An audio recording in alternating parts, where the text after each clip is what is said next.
ನಮಸ್ಕಾರ. ರಿವ್ಯೂ ಚಾನಲ್ಗೆ ಸ್ವಾಗತ. ನಾನು ಸೌಖ್ಯ ಗಾಂವ್ಕರ್. ರಾಜ್ಯ ಬಿಜೆಪಿಯಲ್ಲಿ ಮಹತ್ವದ ಬೆಳವಣಿಗೆ. ಪಾದಯಾತ್ರೆ ಸಮಾರೋಪ ಎಲ್ಲ ಆಯಿತು. ಸರ್ಕಾರದ ವಿರುದ್ಧ ಗುಡುಗಿದ್ದಾಯಿತು. ಸಿದ್ದರಾಮಯ್ಯನವ್ರನ್ನ ಕೆಳಗಿಳಿಸೋ ತನಕ ನಾವು ವಿಶ್ರಮಿಸಲ್ಲ ಅಂತ ಸವಾಲು ಹಾಕಿದ್ದೆಲ್ಲ ಆಗಿದೆ. ಈ ಹೊತ್ತಲ್ಲಿ ವಿಜಯೇಂದ್ರಗೆ ದೊಡ್ಡ ಆಘಾತ. ಮಾಹಿತಿನ ಮುಂದೆ ಇಡ್ತಾ ಇದ್ದೀವಿ. ಮಿಸ್ ಮಾಡಿದ್ರೆ ನಮ್ಮ ಚಾನಲ್ನ ಸಬ್ಸ್ಕ್ರೈಬ್ ಮಾಡಿ, ನಿಮ್ಮ ಅಭಿಪ್ರಾಯ ಕಮೆಂಟ್ ಮಾಡಿ ತಿಳಿಸಿ.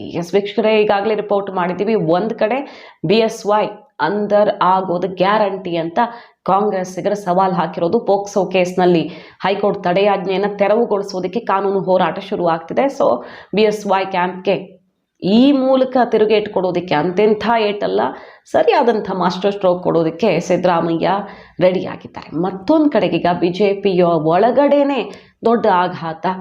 ಈ ಸಮಾರೋಪ ಮುಗೀತಾ ಇದ್ದ ಹಾಗೆ ನೆಕ್ಸ್ಟ್ ಡೇನೆ ಬಿಗ್ ಮೀಟಿಂಗ್ ಒಂದಾಗಿದೆ. ಯಾರ್ಯಾರು ಸೇರಿದ್ದಾರೆ? ಬೆಳಗಾವಿಯಲ್ಲಿ ನಡೆದಂಥ ಈ ಭಿನ್ನಮತೀಯರ ಮೀಟಿಂಗಲ್ಲಿ ಮೊನ್ನೆ ಒಂದು ಸಲ ಆಗಿತ್ತಲ್ಲ, 3-4 ಜನ ಪ್ರಮುಖರು, ಪ್ರತಾಪ್ ಸಿಂಹ, ಯತ್ನಾಳು, ಕುಮಾರ್ ಬಂಗಾರಪ್ಪ ಎಲ್ಲ ಸೇರಿ ಒಂದು ಮೀಟಿಂಗ್ ಮಾಡಿದ್ರು. ಆದರೆ ಈಗ ದೊಡ್ಡ ಪ್ರಮಾಣದಲ್ಲಿ ಆಗಿದೆ. 10-12 ಜನ ಪ್ರಮುಖ ನಾಯಕರು ವಿರುದ್ಧ ಇರೋರು, ಅಂದರೆ ವಿಜಯೇಂದ್ರ BSY ಕ್ಯಾಂಪ್ ವಿರುದ್ಧ ಇರೋರೆಲ್ಲ ಸೇರಿದ್ದಾರೆ. ರೆಬೆಲ್ BJP ನಾಯಕರೆಲ್ಲ ಸೇರಿಕೊಂಡು ಒಂದು ಮೀಟಿಂಗನ್ನು ಮಾಡಿದ್ದಾರೆ. ಸುದೀರ್ಘವಾದ ಮಾತುಕತೆ ಆಗಿದೆ. ಮಹತ್ವದ ತೀರ್ಮಾನಗಳನ್ನು ಕೈಗೊಳ್ಳಿದ್ದಾರೆ. ಮುಂದಿನ ನಡೆಯ ಬಗ್ಗೆ ಕುತೂಹಲ ಕೆರಳಿಸಿದೆ. ಹಾಗಾದರೆ ಈ ನಾಯಕರ ಮುಂದಿನ ನಡೆ ಏನು ಅಂತ. ಮೈಸೂರು ಪಾದಯಾತ್ರೆಯ ಮೂಲಕ ತನ್ನ ಇಮೇಜ್ ಬಲಪಡಿಸಿಕೊಳ್ಳುವಂತಹ, ತನ್ನ ನಾಯಕತ್ವಕ್ಕೆ ಶಕ್ತಿ ತುಂಬುವಂತಹ ಪ್ರಯತ್ನವನ್ನು ವಿಜಯೇಂದ್ರ ಮಾಡಿದ್ದಾರೆ. ಆದರೆ ಕುಮಾರಸ್ವಾಮಿ ಅವರದ್ದು ಸಾಕಾರ ಆಗೋದಕ್ಕೆ ಪೂರ್ಣ ಪ್ರಮಾಣದಲ್ಲಂತೂ ಬಿಟ್ಟಿಲ್ಲ. ಮೈಲೇಜ್ ಅವ್ರಿಗೆ ಜಾಸ್ತಿ ಹೋಗಿದೆ. ಈ ಕಡೆ ನಾಯಕತ್ವಕ್ಕೆ ಸೆಡ್ಡು ಹೊಡೆಯೋದಕ್ಕೆ, BJP ನಾಯಕತ್ವಕ್ಕೆ ಸೆಡ್ಡು ಹೊಡೆಯೋದಕ್ಕೆ ಭರ್ಜರಿ ತಯಾರಿಯೇ ನಡೆದಿದೆ. ಯಾರ್ಯಾರಿದ್ರು ಈ ಮೀಟಿಂಗಲ್ಲಿ ಅಂತ ಕೇಳಿದ್ರೆ, ಯತ್ನಾಳ್, ರಮೇಶ್ ಜಾರಕಿಹೊಳಿ, ಹಾಗೆ ಅರವಿಂದ ಲಿಂಬಾವಳಿ ಅವರು ಮೊನ್ನೆ ಅಷ್ಟೇ ಓಪನ್ ಆಗಿ ಏನೇನಾಗಿದೆ, ಎಂತೆಂಥ ಅಕ್ರಮ, ಅದು ಇದು ಅಂತ ಸೆಡ್ಡು ಹೊಡೆದ್ರಲ್ಲ. ಅರವಿಂದ ಲಿಂಬಾವಳಿ ಅವರು, ಮಾಜಿ ಸಂಸದ ಪ್ರತಾಪ್ ಸಿಂಹ ಅವರು, ಅಣ್ಣಾ ಸಾಹೇಬ್ ಜೊಲ್ಲೆ, ಅಂದರೆ ಉದ್ದೇಶಪೂರ್ವಕವಾಗಿ ಕೆಲವರನ್ನು ಸೋಲಿಸಲಾಯಿತು ಅಂತೆಲ್ಲ ಆರೋಪ ಇದೆಯಲ್ಲ. ಕುಮಾರ್ ಬಂಗಾರಪ್ಪ, GM ಸಿದ್ದೇಶ್ವರ್ ಸೇರಿ ಹಲವರ ಉಪಸ್ಥಿತಿ ಇತ್ತು ಈ ಮೀಟಿಂಗಲ್ಲಿ. ಜೊತೆಗೆ ಯಡಿಯೂರಪ್ಪ ಮಾಜಿ ಆಪ್ತ ಸಹಾಯಕ NR ಸಂತೋಷ್ ಕೂಡ ಭಾಗಿಯಾಗಿದ್ದು ತೀವ್ರ ಕುತೂಹಲಕ್ಕೆ ಕಾರಣ ಆಗಿದೆ. ಗೌಪ್ಯ ಮೀಟಿಂಗ್ ನಡೆದಿದೆ. ಅಂದರೆ ಏನೇನಾಗಿದೆ ಅಲ್ಲಿ ಅನ್ನೋದ್ರ ಬಗ್ಗೆ ಮಾಹಿತಿ ಇಲ್ಲ. ಬೆಳಗಾವಿ ರೆಸಾರ್ಟ್ ಒಂದರಲ್ಲಿ ನಡೆದಿರುವಂಥ ಮೀಟಿಂಗ್ ಇದು. ಸೊ ಬಳ್ಳಾರಿಯಿಂದ ಪಾದಯಾತ್ರೆ ಮಾಡುವಂಥ ಪ್ಲ್ಯಾನ್ ಒಂದು ರೆಡಿ ಆಗ್ತಿದೆ.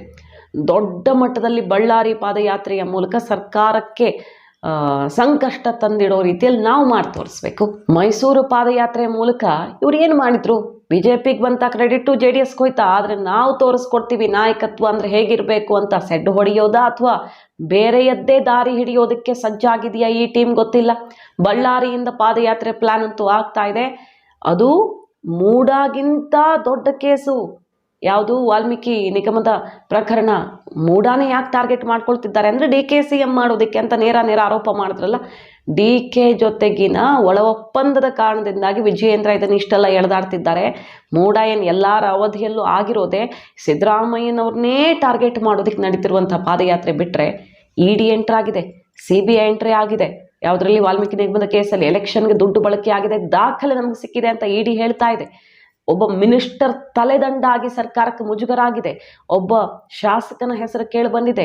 ಇಷ್ಟೆಲ್ಲ ಇರುವಾಗ ವಾಲ್ಮೀಕಿ ನಿಗಮದ ಕೇಸ್ ಎತ್ಕೊಂಡ್ರೆ ಇಡೀ ಕಾಂಗ್ರೆಸ್ಗೆ ಮುಜುಗರ ಮಾಡಬಹುದು. ಕಾಂಗ್ರೆಸ್ ಹೈಕಮಾಂಡ್ಗೆ ಬಿಸಿ ಮುಟ್ಟಿಸ್ಬೋದು. ಸರ್ಕಾರನೇ ಶೇಕ್ ಮಾಡೋದಕ್ಕೆ ಅವಕಾಶ ಇರೋದು ಅಸಲಿಗಿಲ್ಲಿ. ಇದು ಬಿಟ್ಟು ಅದನ್ನು ಎಳೆದಾಡ್ತಿದ್ದಾರೆ.